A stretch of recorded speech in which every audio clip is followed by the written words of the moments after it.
Hi there, I'm Dr. Stephen Phelan. Welcome to Dental Excellence. And it's been a little while since I've had the opportunity to create one of these videos for you. And today I was in the office working on an implant case for this week, so I thought I'll take a few minutes and put together a new Dental Excellence video. And for this video, I'd like to share with you a quick tip for lower porcelain veneer provisionals. And this topic is covered in detail in Module 5 of Occlusion Design. So if you're an Occlusion Design member watching this and you want more detailed information about provisionals, it's actually in Part 4, Video 4 of Module 5 from Occlusion Design. And there are actually a few other videos in that module as well. For today's case, I want to share with you a case that I treated about a year and a half ago. This patient came in wanting better aesthetics. His primary problem, though, was an occlusal problem. And to solve this, we had to solve, obviously, the occlusal problem to create the good aesthetics. But the bottom line was part of this treatment plan was to place porcelain veneers on the lower incisors and cuspids.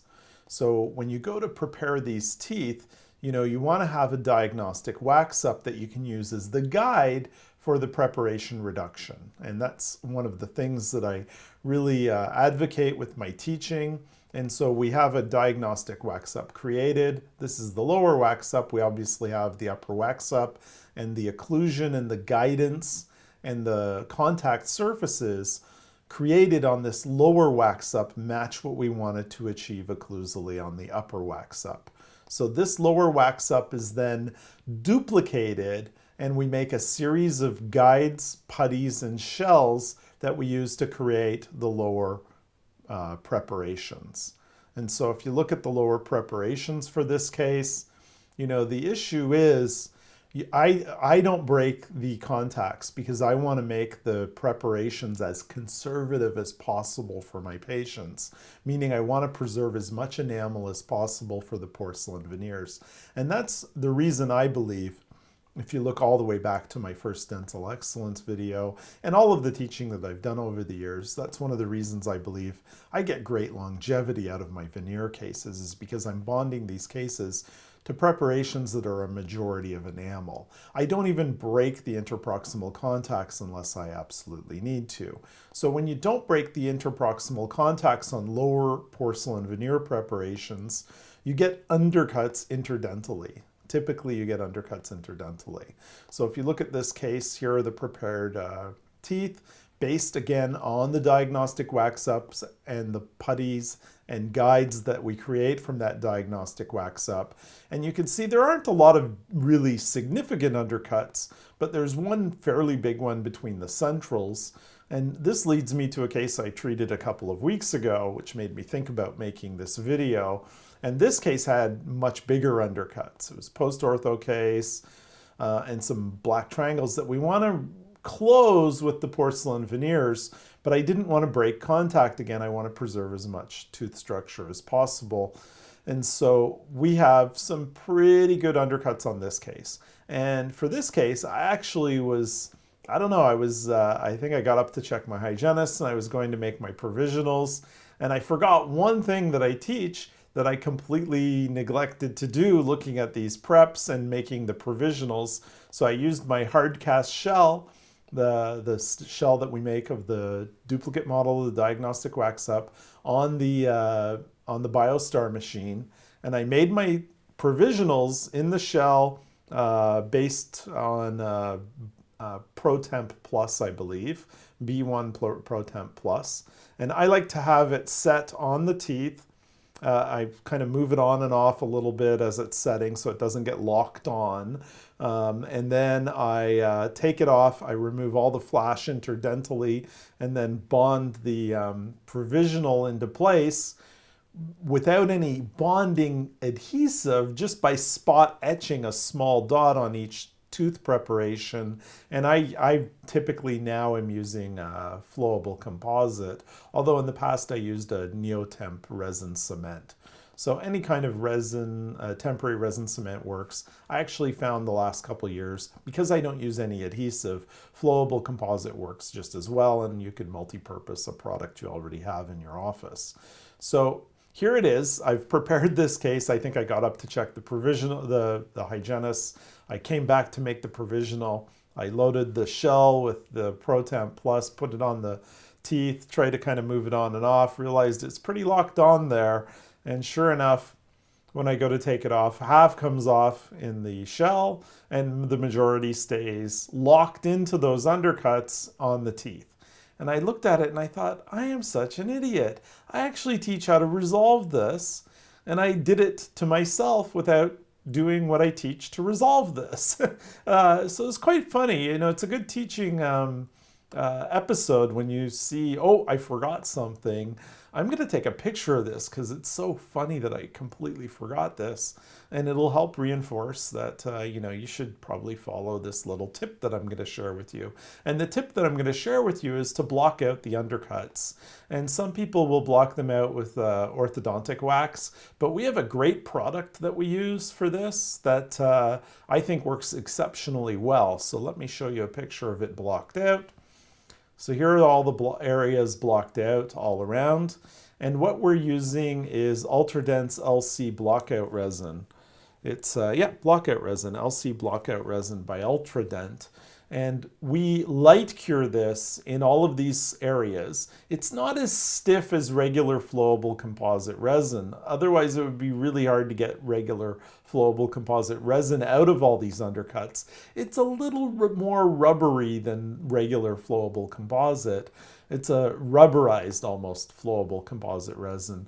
So what I find is it actually comes out quite easily. So we block all of these undercuts. I overblocked it at this point. I didn't want that to happen again. I block it all out. I light cure it pretty, thoroughly, so it's fully light cured. And then we put Vaseline over the entire surface so my provisional material doesn't stick to this.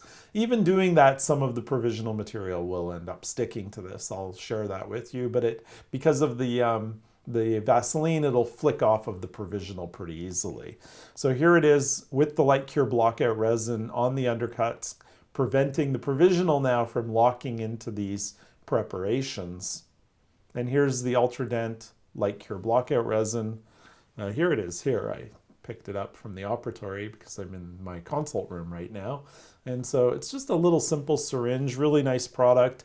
I believe they send it with bleaching kits, but we just buy syringes of it as well. And so here are the provisionals after that for that particular case. You know, on the left side of the screen, you can see a little bit of the Light Cure Blockout Resin stuck to a couple of the areas as I was removing this provisional. And then I removed it all, cleaned up the provisional, and it's now ready for cementing onto the preparations on the right side of the screen. We did end up sectioning the provisional into two because the one embrasure was pretty thin, so it just kind of sectioned. So I'm fine with that. I'll make it two provisionals. You know, I like to keep my provisional veneers splinted for the most part. So if I splint 2 and 4, it's fine, because truth is when we load this with flowable composite and seat it in the mouth and light cure it, it's all going to be splinted together after that anyway. But you can see how conservative my preparations are. We did an additive wax up in some areas where you can see where the provisional is thicker.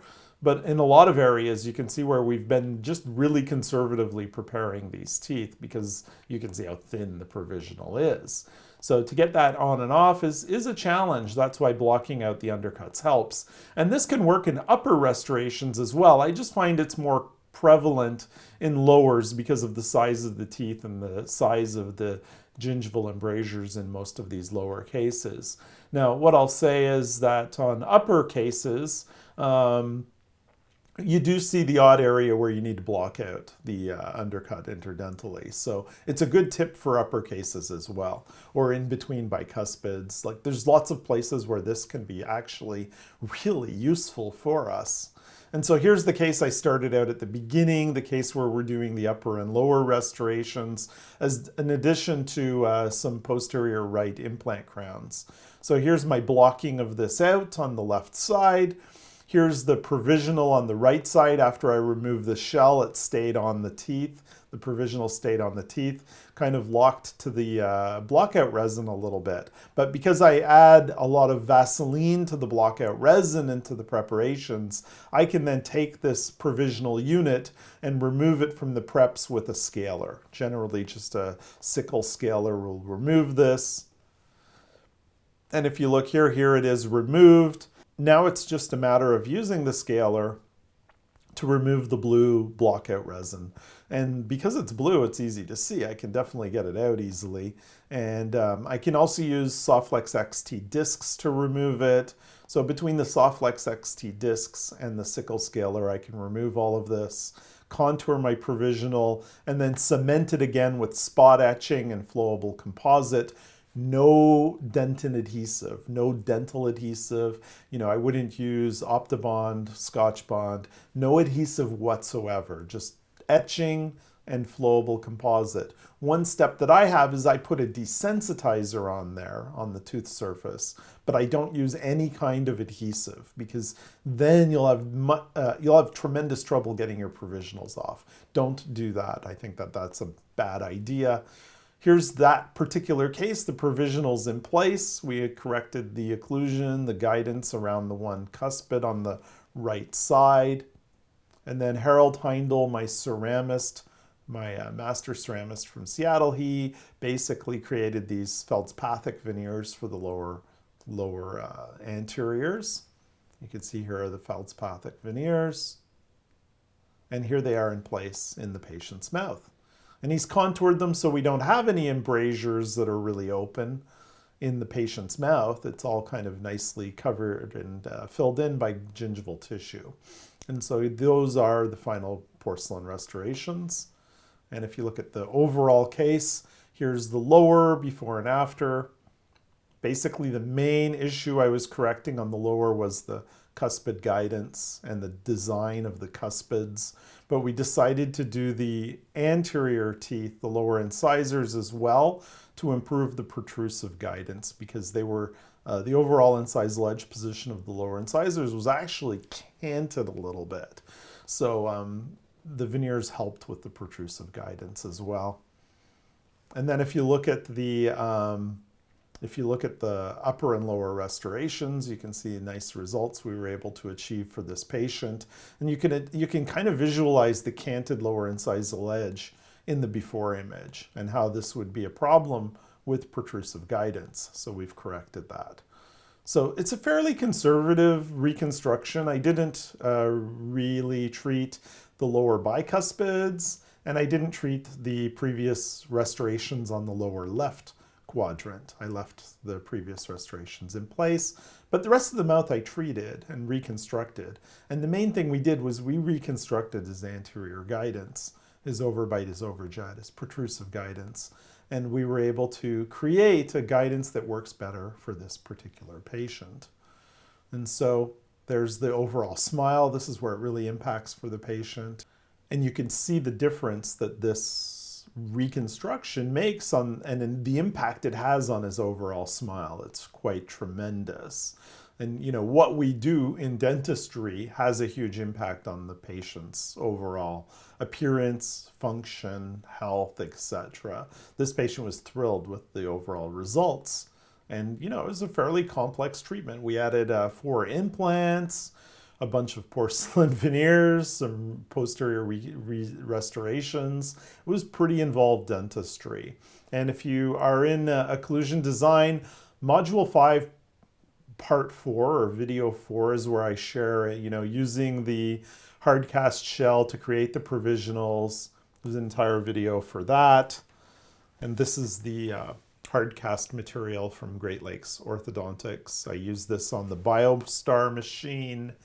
And we also have a fabricating putty and stents video in Module 5 where my assistant shows you exactly how we fabricate all of those little guides and putties and these hard cast shells, as well as the copyplast shells that we use on this BioStar machine. We filmed that a couple of years ago for the members to be able to see exactly what we're doing. And really, I filmed it with the idea that your assistants can watch this and learn how to do all of this like my assistants do. So I just wanted to let you know I'm planning to open the registration for occlusion design in a few weeks. We've had a number of people join the waiting list, and generally every year in October we open the class. We open occlusion design for a new class. So if you're interested though in joining the waiting list, or we're going to call it the early bird list for this new class of occlusion design, I want to test out a couple of things on the order page, or a couple of things with the information page, so to speak.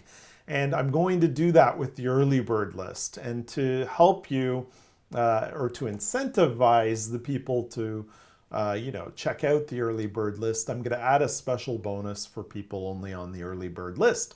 So if you're interested in occlusion design, if you like doing veneer cases, crown cases, anterior aesthetic cases, or reconstruction type of cases like the patient I just shared with you, or even partial reconstructions, which is what that case was, or full mouth reconstructions, if this is the kind of dentistry that interests you, occlusion design is a great program for you, because I go through step by step how I treat these cases. It's tremendously detailed.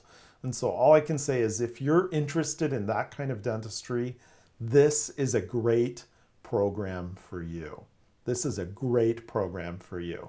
So if you're interested, join the early bird list in the space on my blog below this video. If you're watching this on YouTube, just click the link below the video. It'll take you to the blog and to the place below this video where the early bird list is. We're going to send out notification to the early bird list early before I open the class with a special basically information page that I want to test a couple of things out on. So I'm going to offer you a special early bird list only bonus package, so to speak, to join occlusion design. So once again, thank you for joining me with this dental excellence video. And I'd like to close by saying that you can do this kind of dentistry. I truly believe that you can do this kind of dentistry. Beautiful dentistry with precise fit and occlusion is not just for the gurus. You can do this kind of dentistry. Thank you very much.